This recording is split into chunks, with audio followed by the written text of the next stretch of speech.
Hello and welcome to Season 4, Episode 7 of the Sajin Photography Podcast. My name is Jason Teal, and today I am still beaming from that interview with Lee Kelly, and I'm going to abruptly switch and go inside my head a little bit and talk about my recent trip back to Canada and how that sort of relates to my life in Korea photographically. You know, that's what you're here for, I believe. You're here listening to the Sajin Photography Podcast for all things related to photography in Korea.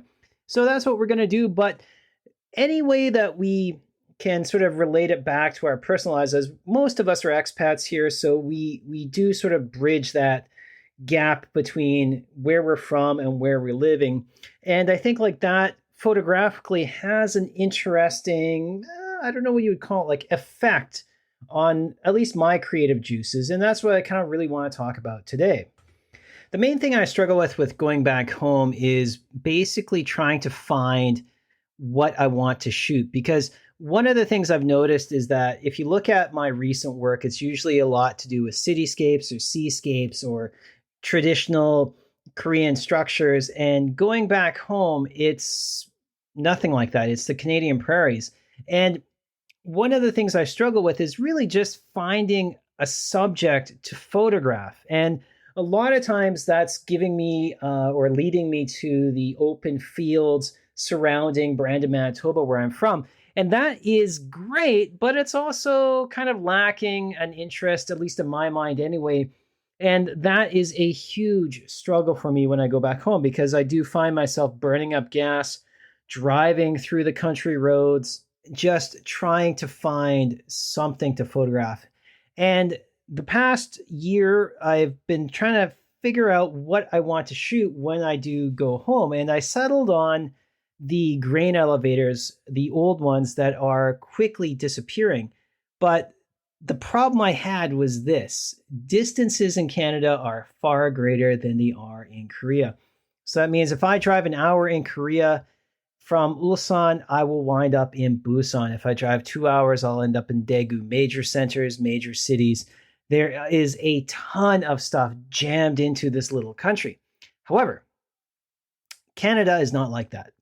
And especially in the prairies, I can drive 2 hours and end up in the middle of nowhere.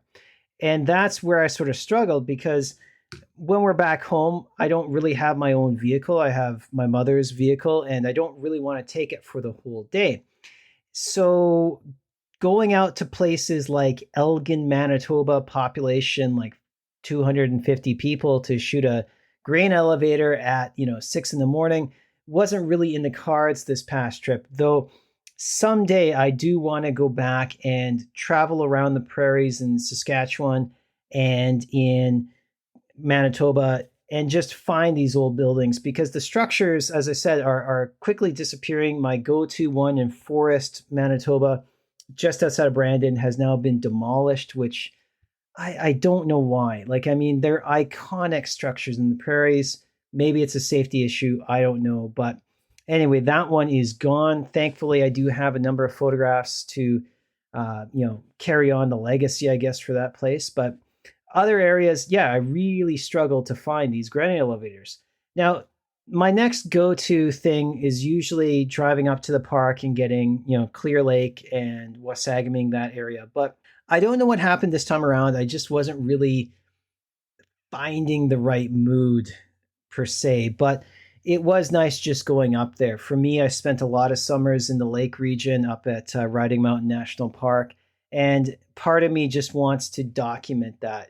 But this time around, to kind of channel in that Walter Mitty scene where you just have to experience the moment or whatever thing that was when he meets up with Sean Penn in the movie, I think I just was much rather walking around there in person than trying to get a good shots. I did crack off a few, but it wasn't like I was getting, worthwhile shots. So that was a big factor. But one of the things I noticed with photographing Canada, there's a couple of things that were vastly different. And one of the things was it was open spaces. And I joked with my wife when I was there about how inevitably when I'm photographing in Korea, someone will approach me, or someone just out of the blue will walk, stand in front of my camera, and take a picture blocking the lens. And as ridiculous as this sounds, I will tell you a story that happened just a couple of weeks ago when I was out in Ilsan Beach, just photographing the morning sunrise. So beach, 6:30 in the morning. Well, probably earlier than that. Let's say like 5:45, something like that. On a random day, I am popped out with my tripod aimed towards the ocean, getting some shots. And then out of the corner of my eye, I'm watching this guy collect rocks, mutter to himself, throw the rocks down, walk a few steps, pick up some more rocks, mutter to himself, throw them down. And when I mean throw them down, it's like, he picks up something and I guess it's not to his liking. So he's like, 진짜 봐라, thunk. Like, it's not like just dropping and moving on. Like, he is like thumping these things down. I'm watching this out of the corner of my eye as he gets closer and closer and closer. And so finally he gets like right, like 2 feet from my camera. So I just, calmly said like, and he's like, oh, yeah. So he just walks past. But that's the thing. This is 6 a.m. on a beach, but there'll be people there that will approach you, that will, check out what you're doing. In Canada, when I would get up in the morning and I would go out, even just for a walk or get some photos in the country, it is silent. It is devoid of human life. And it was this weird feeling. And I remembered going back to when I was at home, after my father's funeral, and I was just trying to clear my head. And it was this weird feeling, especially back then when it was the wintertime, there was nobody, like not even a car. And that was an odd feeling to me. And it was kind of comforting because that no one's going to, just drive up and get in front of your camera. But also too, like, it was just this weird feeling of like, nobody is around. And, sure, there's probably people way off in their houses or on the highway, a few miles away, but still it is a weird feeling. So that was the first thing, that's sort of the major differences. The other thing is that I do find that there's a little bit of a distrust of a photographer. Like, I've never had this recently, but when I was living in Canada many moons ago, I did have a few encounters where you're out photographing and someone will pull up that had saw you previous, and they're like 2 steps away from calling the police. It's this whole thing of like, well, what are you doing? I'm just taking a picture. Why are you taking a picture here? Well, because it's a nice view. Well, do you know who owns this land? No, but I'm not actually on the land. I'm just on the side of the road. And I had this a couple of encounters years ago, as I said, but it was a really odd interaction because a couple of times, like, the people weren't even the landowner. Like, I would fully understand if it was the landowner, like, hey, you should call me. And I'm very respectful because, as I said, like, I grew up as a kid in a hunting family, so we always asked permission if we needed to go on somebody's property to track down an animal or something like that. I don't enter people's property. I'm very respectful of the fence lines and the crops and you name it. And even more so because, I also worked for Manitoba Hydro, so we skirted along the fence line, and if we had to enter a property, we'd go and ask permission. Like, I know the protocol.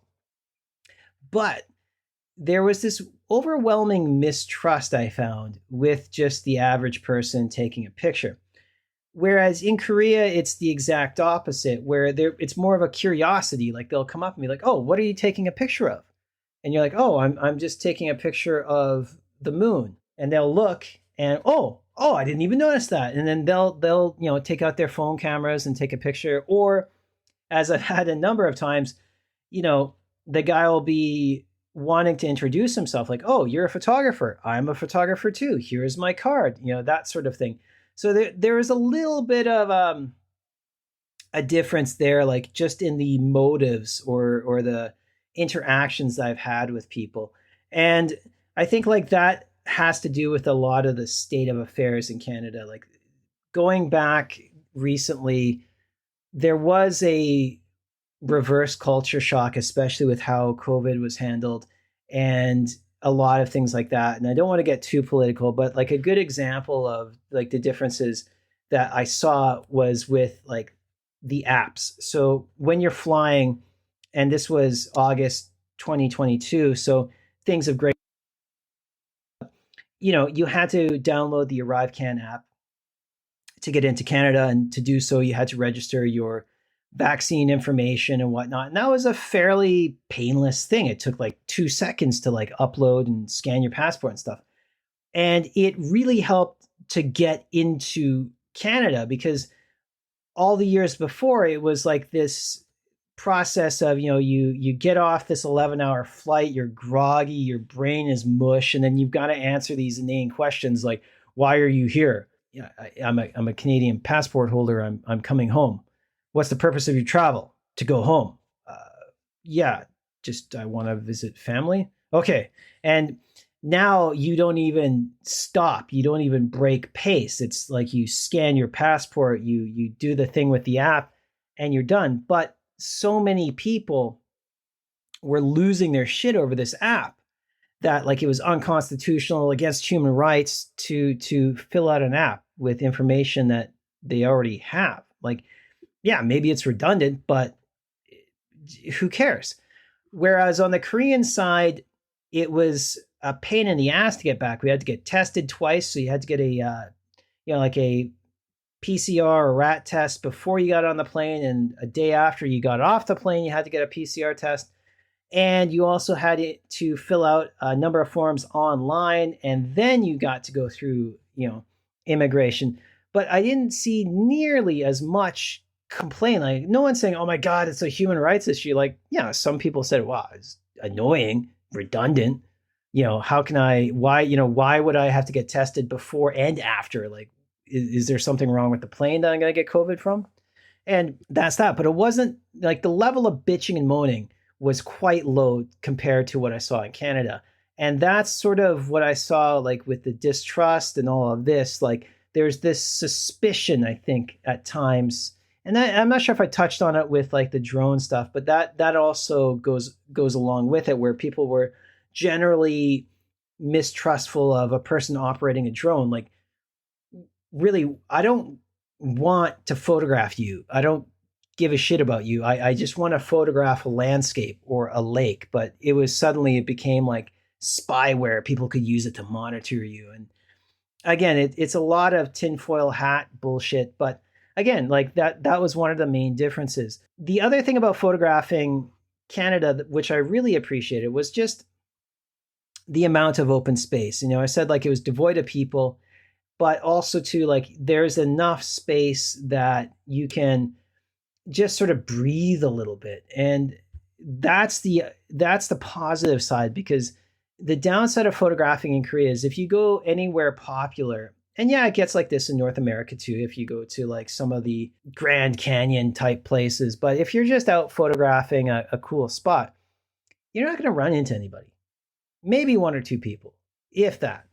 But in Korea, like I've gotten up to go to random places that I've seen on Instagram or something, and they will be shitloads of people. And I still remember going out to a local spot here in Ulsan where it's like a sunrise location, and I get set up, and literally I hear the air brakes pop, and then the door opened, and there was two full buses of photographers unloading off this bus to photograph the exact same scene. And I've got some shots of it, and they just like lined up, and it was crazy. But that's what you deal with when you're photographing in Korea. There's just so many photographers here that, whatever club has decided to go to that location, that's what you do. So at any rate, that's kind of my thoughts on the differences. But really and truthfully, like I did enjoy